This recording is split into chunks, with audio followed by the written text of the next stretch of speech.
Hello दोस्तों, ये कहानी कर्नाटक के रहने वाले भाई अमित की है, जिसने मुझे कहानी भेजा है। मैं अमित की ओर से आपको कहानी सुनाने जा रहा हूँ। अगर आपका भी कोई कहानी है तो मुझे कमेंट में कांटेक्ट करके जरूर भेजिएगा। आइए कहानी शुरू करते हैं। मैं 11वीं कक्षा में पढ़ता था।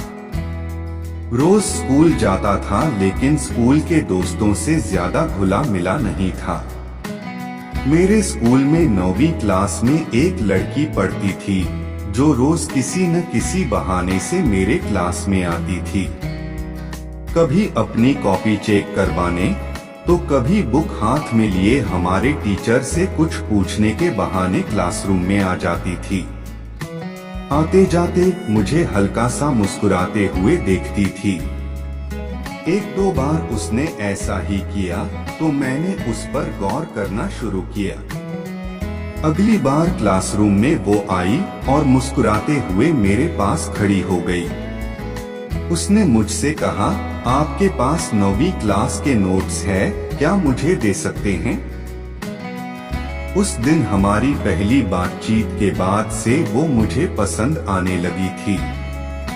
अगली एक दो मुलाकातों के बाद मुझे उससे प्यार हो गया। जिस दिन भी स्कूल में उससे बात होती थी, उस रात वो मेरे सपने तक में आ जाती थी। ऐसा कई बार हुआ।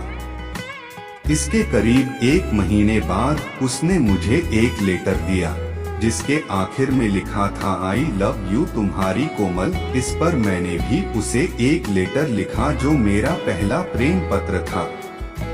उस समय सुबह घने कोहरे के बीच हम एक साथ स्कूल जाया करते थे और रास्ते भर बातें करते रहते। स्कूल पहुंचकर हम बगीचे में फूलों पर चमकती ओस की बूंदों से खेला करते थे। उस ठंडी में ओस के बूंद हमारे प्यार की याद बन गया था।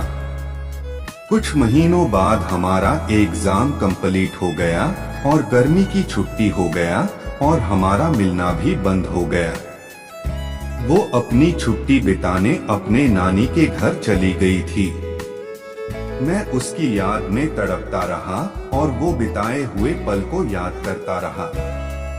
कुछ दिनों बाद गर्मी की छुट्टी खत्म हो गई।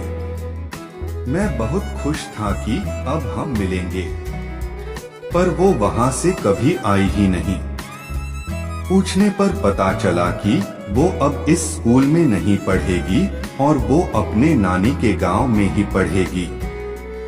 ये सुनकर मैं टूट गया और उसकी याद मुझे बहुत सताने लगा। ठंडी में इस बार फिर वही ठंडी का मौसम है और ओस की बूंदें हैं, पर वो नहीं। आप इसी तरह कहानी सुनते रहे, खुश रहे और हमारा चैनल जरूर सब्सक्राइब कर ले। धन्यवाद।